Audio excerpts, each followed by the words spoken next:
5 health examinations you should avoid after 70 that may harm you more than help. Most elderly people will never learn this secret from their physicians. Millions of elderly people wait in line for health examinations each year, believing they are remaining safe.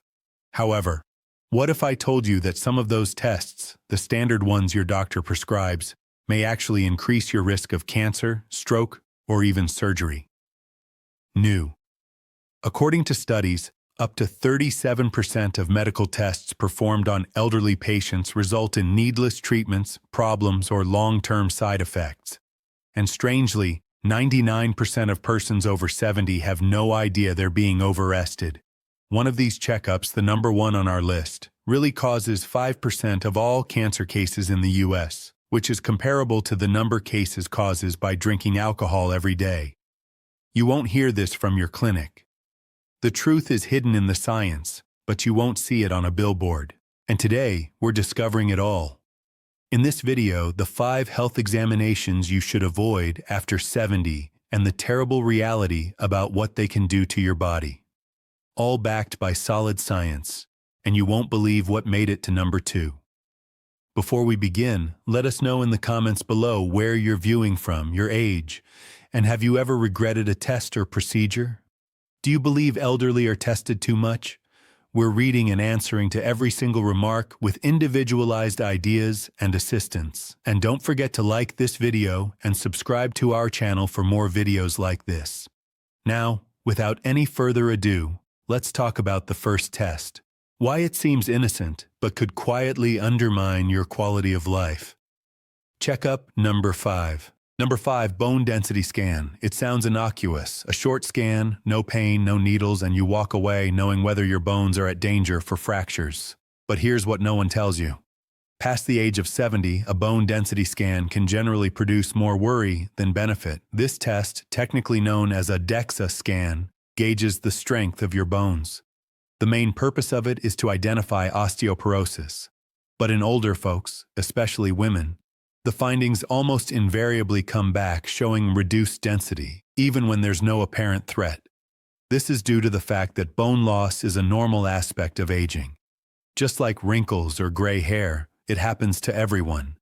And yet, many seniors are pushed into taking drugs like bisphosphonates, which are designed to strengthen bones, but come with severe adverse effects like jaw necrosis, which is a rare syndrome when the jawbone starts to die, and esophageal discomfort. Now, here's the problem.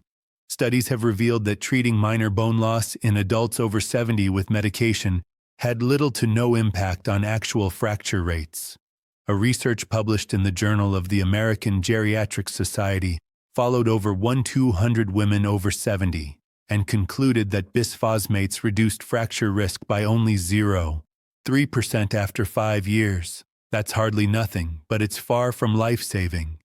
Instead, those women were considerably more likely to suffer from drug side effects, including digestive disorders, inflammation in the esophagus, and brittle bones that shatter in strange ways. Let me tell you about Rose, a 76-year-old retired piano teacher who was recommended for a DEXA scan following her yearly checkup. She had never had a fall, no pain, and walked regularly. Her scan came back revealing osteopenia, which is a modest decline in bone density that is not deemed osteoporosis. Her doctor immediately started her on alendronate, which is a bisphosphonate. 3 months in, she had severe reflux and jaw pain. By the time we saw her, she hadn't played piano in weeks. We took her off the medicines, started her on a regimen of vitamin D, weight-bearing activities like resistance bands, and a calcium-rich diet includes foods like sardines and leafy greens. She returned to performing whittles a year later with improved balance, stronger legs, and no fractures. A brief scan may seem like a wise decision, but for people over 70 who aren't falling or breaking bones, the preferable alternative is lifestyle. It has been demonstrated that treating vitamin D deficiency, strength training, balance exercises, and a healthy diet can prevent fractures by more than 20%. 2022 Osteoporosis International Study. Don't let a number on a screen intimidate you into treatment you may not need. But there's one scan that can lead to something even frightening. Brain surgery. Checkup number 4. Next, let's discuss that. Number 4. Brain MRI for memory loss. When seniors feel more forgetful or disoriented, the natural instinct is fear. Fear of dementia, fear of Alzheimer's. So, doctors often respond by ordering a brain MRI. But here's the uncomfortable truth. MRIs, which are detailed images that depict the anatomy of the brain, rarely deliver the answers patients are searching for. In fact, most MRIs in adults over 70 just show age-related alterations, which include small shrinkage or white matter spots that are entirely typical. Senior citizens. But here's the kicker. Once those spots are found, they can cause a cascade of panic, further tests, and perhaps surgery. Surgery that can worsen memory rather than help it.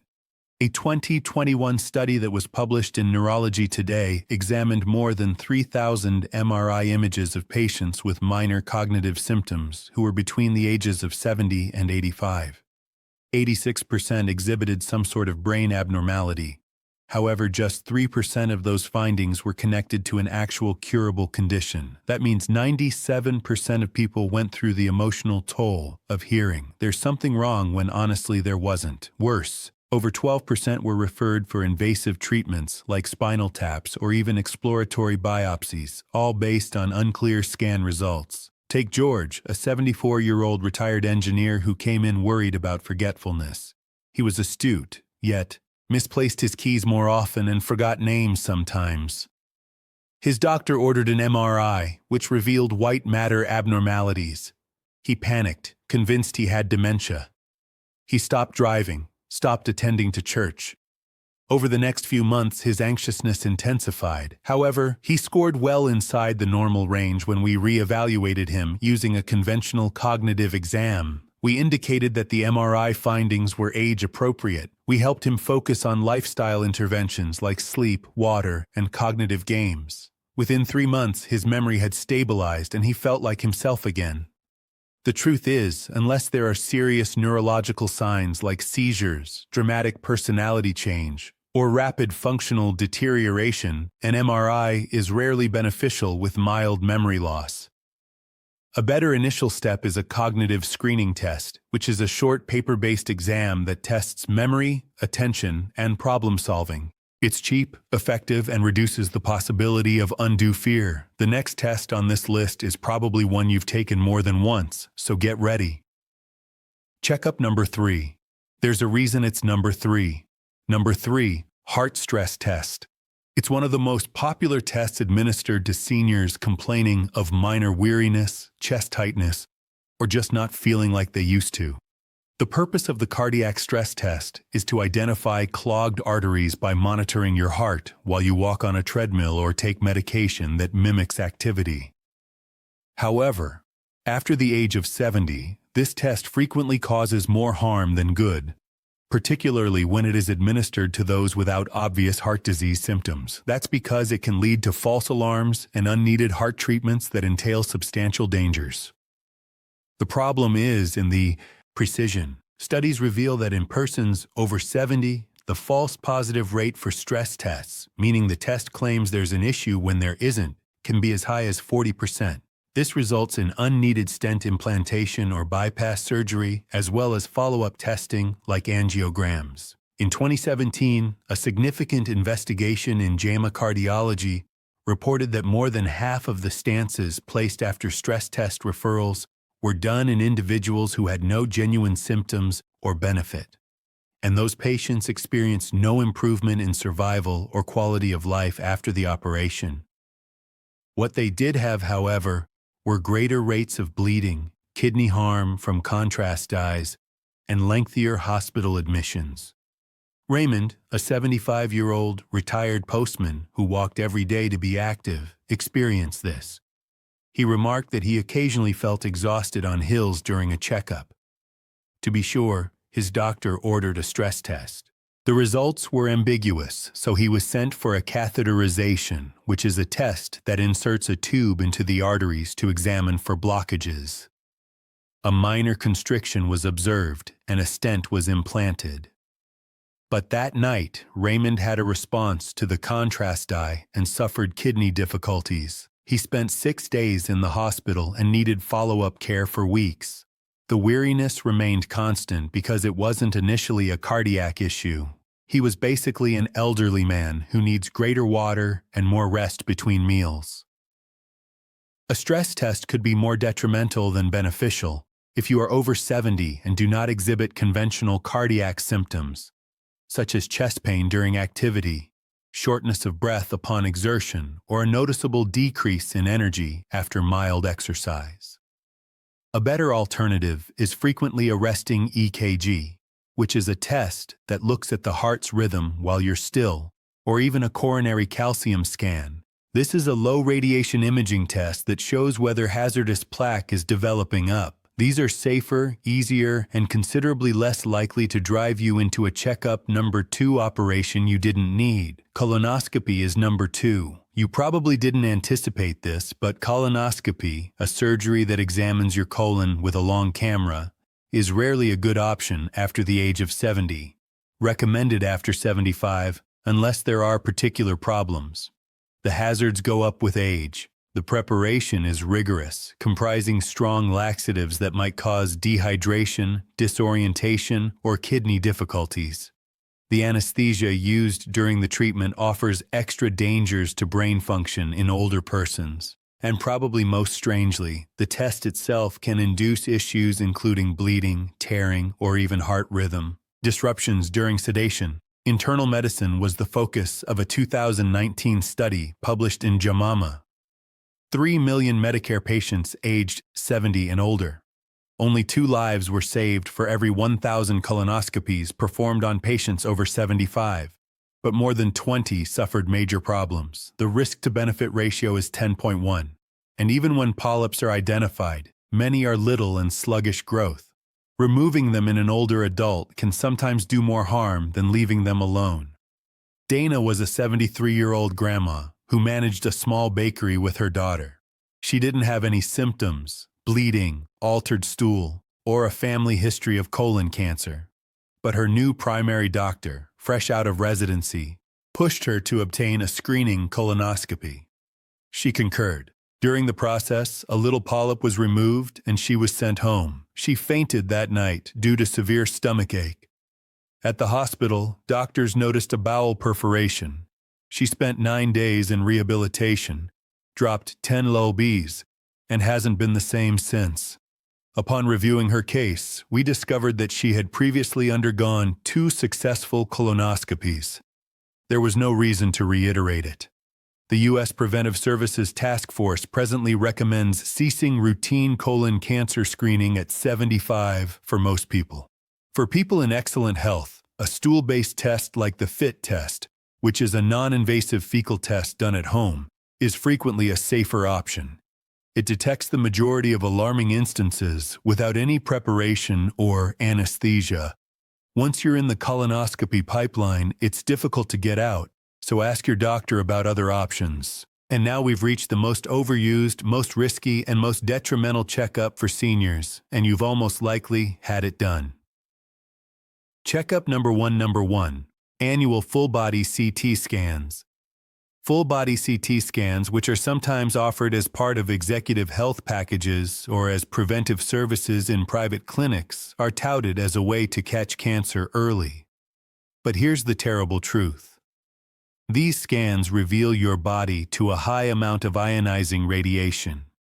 For older persons, especially over 70, the danger of triggering unneeded follow-ups, biopsies, and even surgeries is exceedingly high. And the irony is there is zero proof that whole-body scans without symptoms save lives.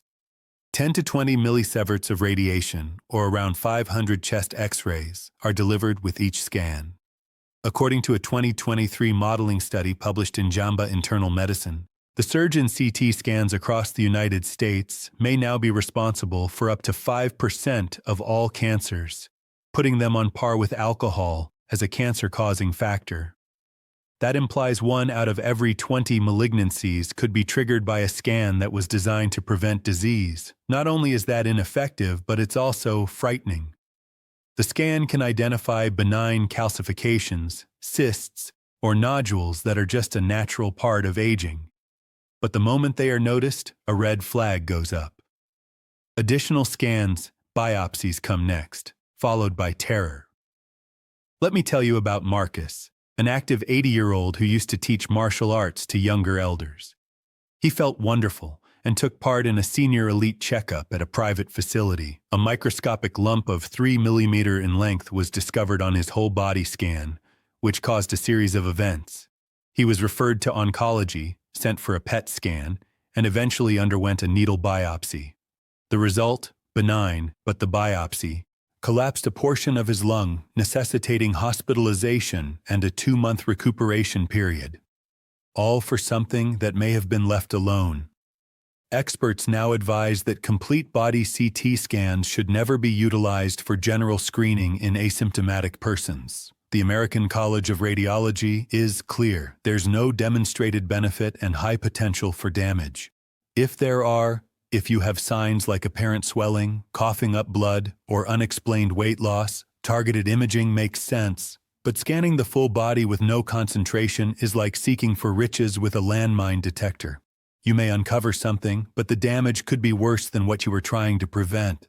A safer, smarter method is listening to your body. If you're feeling well, continue to see your primary care physician on a regular basis. Doctor and only undertake tests that are obviously indicated. Your time, energy, and health are too valuable to waste on fear-driven screening that could leave you worse than where you started. So, there you have it. 5 examinations that, although seemingly beneficial, might be harmful, particularly after the age of 70. Although it is effective, modern medicine is not flawless. Sometimes less is more. Always ask, what happens next? If this test finds something, if the answer is ambiguous, or if the dangers are larger than the benefit, it may be time to wait. And remember, genuine prevention starts with lifestyle. Maintain an active lifestyle, eat healthily, get enough sleep, and select your checks carefully. We would like to hear from you now. Have you or someone you love ever encountered difficulties from a medical test or treatment that turned out to be unnecessary? What took place? Share with us your experiences and ideas in the comments below. We'd love to hear them. Thanks for watching.